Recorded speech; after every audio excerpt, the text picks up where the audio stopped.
Adultização. Essa palavra tomou conta das redes sociais nos últimos dias, das conversas dentro de casa, da cobertura da imprensa e também chamou a atenção dos parlamentares aqui no Senado e lá na Câmara. Mas você sabe o que significa adultização? Olha só, vamos entender melhor essa palavrinha com a psicóloga Ana Beatriz Chamati. Ela está lá em São Paulo e conversa com a gente agora aqui no Cidadania. Bom, Ana, seja muito bem-vinda. Obrigada por ter aceitado aí nosso convite. Eu que agradeço o convite, obrigada pelo espaço e um bom dia para todos. Bom, Ana Beatriz, vamos começar dando uma contextualizada, assim, né? Porque algumas pessoas acompanharam, tem gente que ainda está um pouco perdido, mas tudo começou ali quando a gente teve um vídeo divulgado aí nas redes sociais pelo youtuber, o Felca, né? O Felipe Bressanin, ele é mais conhecido como Felca, ele tem milhões de seguidores, ele é bem famoso no YouTube, já tem uma longa jornada aí. E ele trouxe aí esse conceito, umas denúncias envolvendo outro influenciador, o Ítalo Santos. Queria que você explicasse um pouquinho para a gente o que a gente está falando sobre adultização, porque são várias camadas, né, quando a gente fala desse termo, né? Exato. Eu até vou reforçar aqui, Sara, ele fez um documentário, né? É algo, a gente até pensa nessa volatilidade da internet e é um vídeo que tem 50 minutos. Então, onde ali para se debruçar sobre o tanto de informação e denúncia e o conteúdo que ele traz. Para a gente entender a adultização, é quando crianças assumem comportamentos e papéis que são destinados a adultos. O que isso significa? Então, a gente está falando sobre crianças que usam roupas de adulto, que crianças que estão num espaço, num universo, às vezes, financeiro, por exemplo. A gente fala dos empreendedores mirins que estão sendo utilizado aí a sexualidade como forma de comunicação, explorando de maneira o corpo, de uma maneira errônea, com danças, com uma sensualidade. Então, tudo isso que tem uma linha que separa o universo de coisas que são de adulto e o que é destinado à infância, que respeita o desenvolvimento da criança, o desenvolvimento saudável de um adulto que a protege. A gente está falando de tirar a infância da criança, que é algo que ela tem por direito de ser vivido de uma maneira saudável. Pois é, Ana Beatriz, a gente até percebeu, né, uma certa confusão mesmo, porque quando houve a denúncia, né, do Felca, muita gente começou a falar em pedofilia, em exploração sexual de crianças e adolescentes. É preciso separar ou uma coisa pode estar envolvida, né, com a outra aí?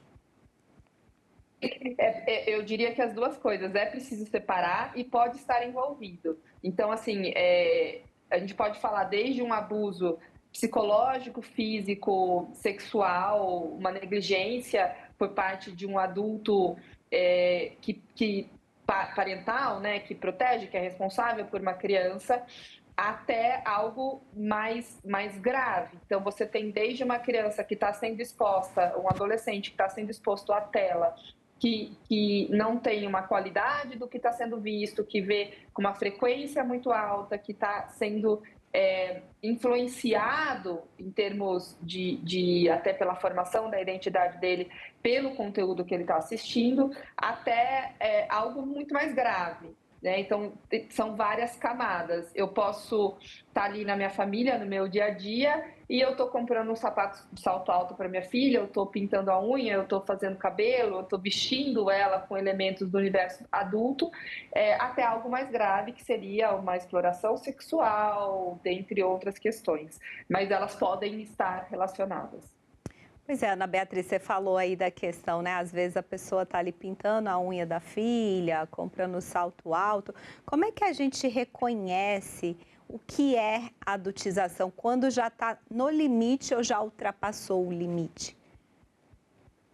É uma excelente pergunta, Sara. Eu tive aí, por conta da minha fala no documentário, uma série de pais me procurando, preocupados e dizendo assim: eu não sabia meu filho na internet uma foto de um aniversário. Então, desde eu tenho o perfil do meu filho no Instagram, até eu coloco uma foto quando é aniversário do meu filho. Então, a imagem da criança ela não deve ser circulada. Obviamente, tem um equilíbrio no sentido de você fazer um perfil na internet do seu filho e ele postar vídeo e fazer conteúdo voltado para a internet até você postar o seu filho de costas com um livrinho aberto, né? Acho que tem uma diferença importante e significativa, né, com isso. O que nos faz compreender os sinais de que eu estou ultrapassando essa linha com o meu filho ou não? Criança tem que brincar, criança tem que ler livro, criança tem que estar com outras crianças, ela se forma a partir dessa identidade. E tem um movimento, quando ela está se desenvolvendo e crescendo e virando adolescente, que é o processo que ela começa a participar de um universo adulto.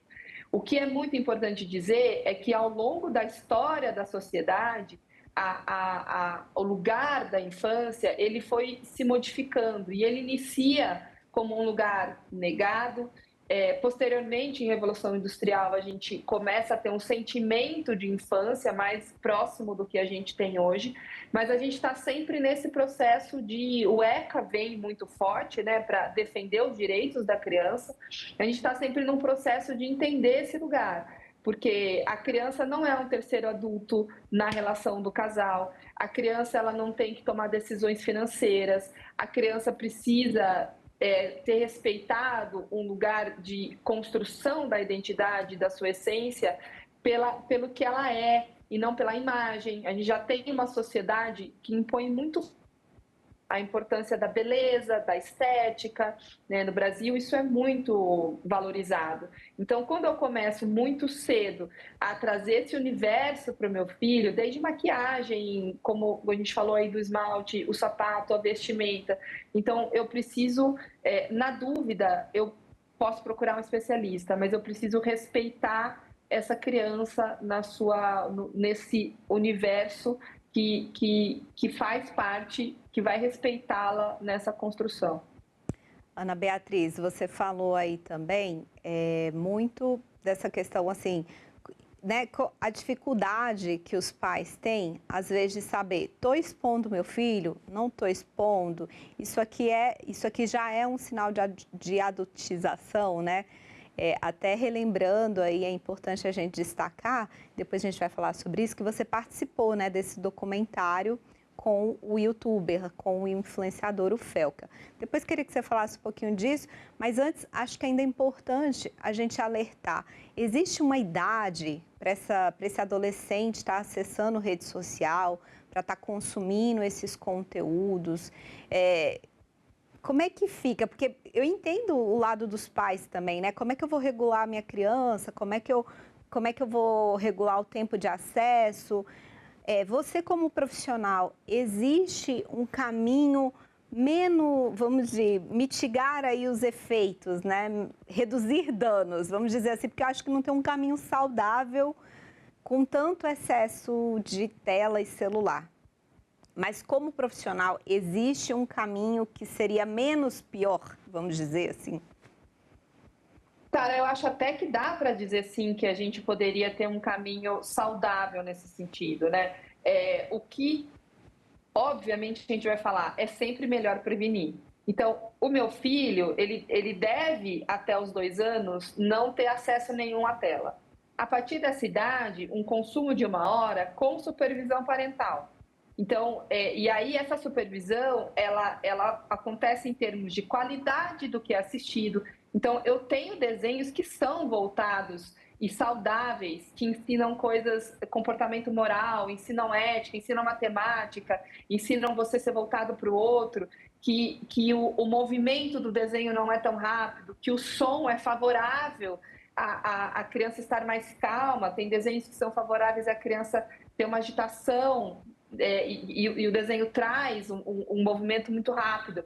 Então, a gente precisa fazer esse caminho e conscientizar, né? Falo aqui diretamente para os pais, conscientizar que isso é necessário, esse processo de introdução. A gente fala de uma psicoeducação no uso das telas. Quando a gente tem um processo sendo construído de uma maneira muito regulada e organizada pelos pais, é mais difícil que eles tenham alguma dificuldade quando entre na adolescência, que começa a ter questões do tipo: meus amigos estão todos no grupo do WhatsApp combinando um passeio, algum evento. Começam a, será que eu estou deixando de pertencer ao meu grupo social? Começa a partir daí algumas questões. Os pais têm que saber, têm que ter controle parental, tem que ter controle do tempo que o filho fica. Tem muitos adolescentes que vão dormir com o celular, vão dormir 10 e meia da noite, e eles ficam na internet até 3, 4 da manhã. Isso prejudica o sono, isso prejudica o desenvolvimento, isso prejudica a maturidade cerebral. Então, é um processo que precisa ser cuidado de uma maneira preventiva. A gente tem hoje muito acesso ao que é adequado para cada idade, para cada fase do desenvolvimento, disponível na internet de fontes seguras. Ana Beatriz, queria que você falasse um pouquinho, então, para a gente, como é que foi essa questão de ter participado desse vídeo do Felca, né?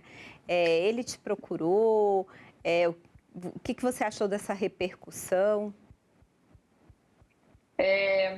Vamos lá, Sara, a equipe dele me procurou, eles queriam, eu atendo crianças, adolescentes e famílias há 20 anos, eu dou aula, eu tenho um trabalho muito muito forte e uma carreira construída aí nesse sentido clínico. Eu atendo crianças, né? E foi através desse processo aí que eles de fato me escolheram para estar nesse lugar. A repercussão desse documentário, ela é necessária enquanto sociedade. A gente está falando da psicologia a serviço da sociedade, de levar informações de saúde pública que são importantes para a sociedade como um todo se construir. A gente, enquanto saúde mental, enquanto formação, as nossas crianças hoje são os nossos adultos do futuro. São elas que estarão presentes, organizando o que a gente tem hoje enquanto cidade, enquanto questões de políticas públicas. E aí a gente até fala, né, muito no documentário, a gente está falando de uma responsabilidade parental, midiática e de saúde pública, enquanto esses adultos, todos os adultos, são responsáveis por proteger a infância brasileira. Então, se eu sou um adulto e estou responsável por uma ou mais crianças ou mais adolescentes em qualquer momento da minha vida, eu sou responsável por participar da formação da identidade desse adolescente, dessa criança. Então, essa repercussão, a gente não tem, assim, eu fico até sem palavras de dizer o quanto ela é necessária para a conscientização, para a gente não perder, de alguma maneira, a gente foi normalizando algo que não é normal.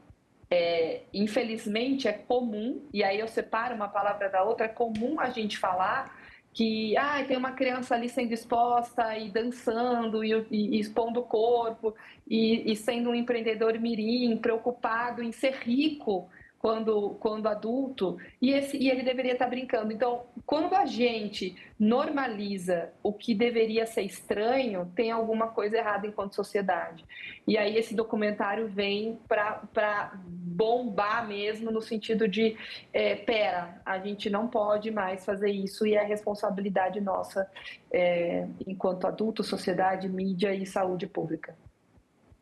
Pois a repercussão foi tão grande porque aqui no Congresso, inclusive, né, a Câmara dos Deputados estabeleceu aí grupos de trabalho, está avançando aí na discussão de algum tipo de regulamentação das redes sociais, e aqui no Senado também estamos prestes a ter aí o início, né, da CPI da adultização também. E queria que você falasse então um pouquinho qual que é o papel do Congresso né, diante desse fenômeno que a gente está vendo, qual que é o papel que o Congresso tem? Está na hora de se pensar em algum tipo de regulação de redes? Está na hora de se pensar em responsabilização de influenciadores? Assim, eles têm responsabilidade, mas está na hora da gente enfrentar, talvez, essa questão, né, essa situação? O que eu compreendo, Sara, assim, que o Felca vem ensinar aos influenciadores, a quem tem uma grande voz nesse universo das redes, a entender o que é ser influenciador, enquanto ética, moralidade e usar a voz para ser o escutado. E esse é um poder muito grande. Eu compreendo que quando a gente não tem regras em um ambiente e é tudo muito solto, é terra de ninguém, cada um faz o que quiser e não tem nenhum direcionamento. Então, a importância de regularização enquanto lei, ela vai com certeza direcionar que as redes, a parte midiática e a Instagram, YouTube, dentre outros, eles têm uma responsabilidade ainda maior em bloquear conteúdos, em supervisionar, de certa forma, a criança, o adolescente, se ele está solto ali com uma rede, ele não tem uma maturidade cerebral para discernir se aquilo é adequado para ele ou não. E se ele está se expondo, e eu não tenho um adulto tão próximo para me proteger, eu preciso ter algo maior, eu preciso ter essa mídia que me proteja, eu preciso ter algo maior, eu preciso ter uma sociedade enquanto política que me proteja. Então, sim, a gente precisa dessa regulamentação das redes para que as coisas sejam... a gente não chegue a esse ponto. Sem regras, a gente não consegue proteger a infância das crianças e dos adolescentes no nosso país. Pois é, Ana Beatriz, uma coisa que me chama muita atenção, particularmente, é que há alguns anos eu fiz um documentário sobre a questão de propaganda infantil. E você veja, né, como o CONAR conseguiu evoluir enquanto, né, a evolução da sociedade foi acompanhada pelo CONAR com a questão de regras muito proibitivas sobre propaganda infantil. E agora a gente vê um caminho, né, na rede social de várias crianças sendo expostas diariamente e as pessoas ganhando dinheiro, né? A família monetizando, a criança monetizando. Então, assim, é preciso também, né, fazer com que isso seja regulado nesse ambiente digital, porque nos outros meios foi regulado, né? Sim, Sara, quando a gente entra numa questão de entender, tem órgãos trabalhando sobre isso, Criança e Consumo fala sobre isso, e até eu trazendo assim, eu dou aula sobre esse assunto há anos, eu falo sobre isso, para conscientizar os meus alunos, inclusive porque a gente tem um papel em cada família que a gente atende, a sinalizar isso para um pai que não está percebendo, que ele está introduzindo o filho de alguma maneira, tanto em redes quanto comportamentos de adultização. Então, quando a gente tem lei, né, eu posso ter uma plaquinha aqui escrito não fume e está todo mundo fumando. Isso não está sendo aplicado de alguma maneira. Então, eu posso ter regras e posso ter órgãos falando sobre aquilo. Não tem uma legislação firme e de olho na aplicabilidade disso tudo, fica solto. Então, como eu disse, né, não é que as pessoas não sabem que não deveriam expor a criança, mas isso está acontecendo ali. Então, já se falava sobre isso, já tinha informações a respeito, e ao mesmo tempo são contas aí que tinham milhões de seguidores com conteúdo desse universo de expor a criança por uma coisa mais grave mesmo, que é a parte da sexualidade e da sensualidade como uso de comunicação.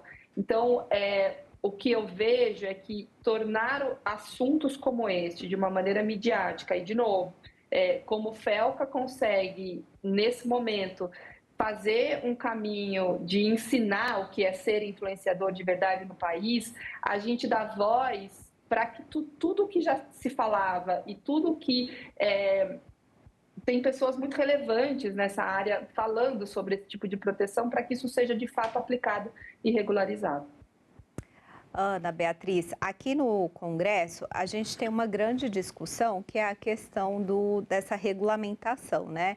Uma parte, quem defende a regulamentação, diz que precisa proteger as pessoas, proteger os direitos individuais, né? E a outra parte fala em liberdade de expressão, que isso poderia ser um problema para nós aí em relação, mas eu não vou poder expor minha opinião ali na rede social. Quando a gente está falando de criança e adolescente e de uma possível exposição sexual aí, a gente, como é que fica, né, esses dois caminhos, liberdade de expressão ou proteger as crianças e os adolescentes? É uma excelente pergunta, Sara. A liberdade de expressão, ela pode ocorrer até onde eu tenho respeito ao outro, né? Eu não posso, enquanto sociedade, né, que eu trouxe aqui já, sair, tirar o meu lixo da minha casa e sair jogando no meio da rua. Dentre tantos outros comportamentos que eu não tenho, isso não é liberdade de expressão.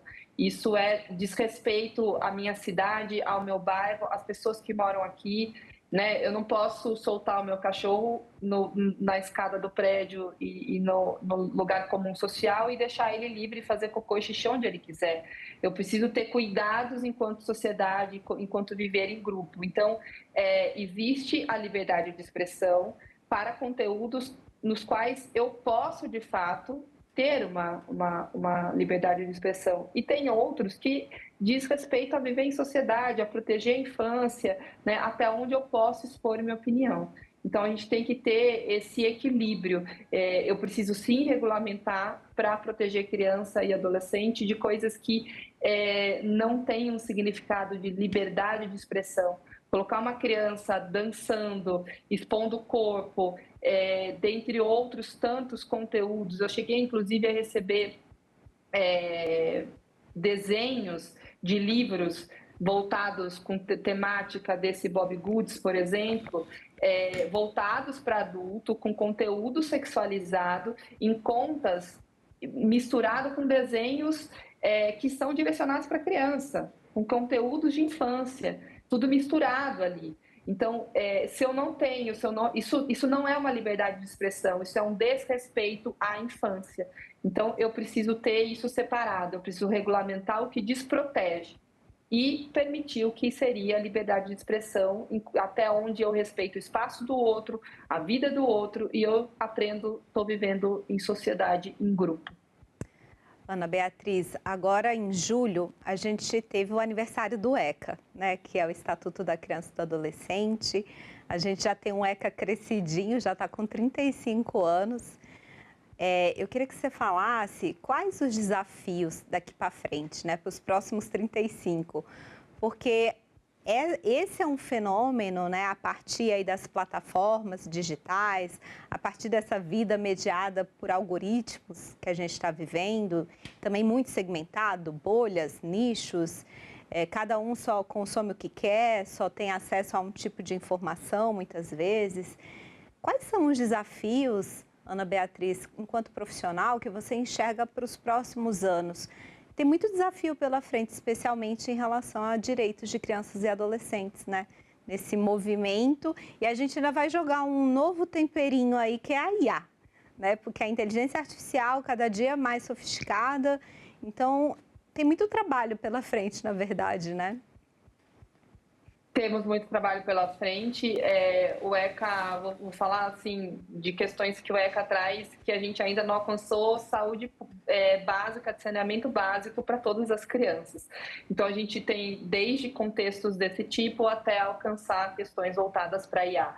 Né? O ECA trouxe nessa comemoração de aniversário, de uma maneira muito forte, a criança ser escutada, e o fato dela ter uma voz ela tem capacidade de ensinar ao outro e de aprender também. É uma troca, a relação é uma troca. A gente não estabelece uma relação verticalizada, onde eu sou um adulto detentor de saber e a criança tem que aprender comigo e eu não tenho nada a aprender com ela. Haja visto exemplos de... Eu tive um trabalho... Eu trabalhei na Green School, que é uma escola no meio da floresta em Bali, voltada para a educação contemporânea, e nesse ambiente tinha vários projetos que foram criados por crianças, como, por exemplo, um que chamava Bye Bye Plastic Bags, que eram crianças que faziam um mutirão e iam para as praias de Bali catar lixo. E o dinheiro que eles conseguiam, elas revertiam, essa família revertia essas crianças para comprar uniforme para crianças da Índia que não ficavam com um único uniforme o ano inteiro. Então você tem vários exemplos onde a criança tem voz e ela é capaz de fazer pelo mundo e de ser escutada e ouvida. Então o ECA traz muito forte isso, a criança como sujeito de direitos, direito a saneamento básico, direito à infância respeitada, direito a uma voz de ser escutada, ouvida, porque ela tem algo a nos ensinar. Não é só adulto que ensina ela, o adulto deve protegê-la, ser um guardião. Ana Beatriz, muito obrigada pela tua presença aqui no Cidadania hoje. Fico muito feliz de você ter aceitado o nosso convite. Eu agradeço também o espaço, eu desejo que cada vez mais especialistas em infância e adolescência possam fazer parte desse papel de mídia, de saúde pública, para poder somar forças nesse movimento que a gente é uma causa, né? Um valor meu, esse defender as crianças enquanto direito que elas têm. Agradeço muito o espaço, o convite, e deixo aqui um abraço a todos. Bom, este programa já está lá no site da TV Senado e também no nosso canal do YouTube. Aproveite e se inscreva para não perder nenhuma novidade. Até o próximo Cidadania.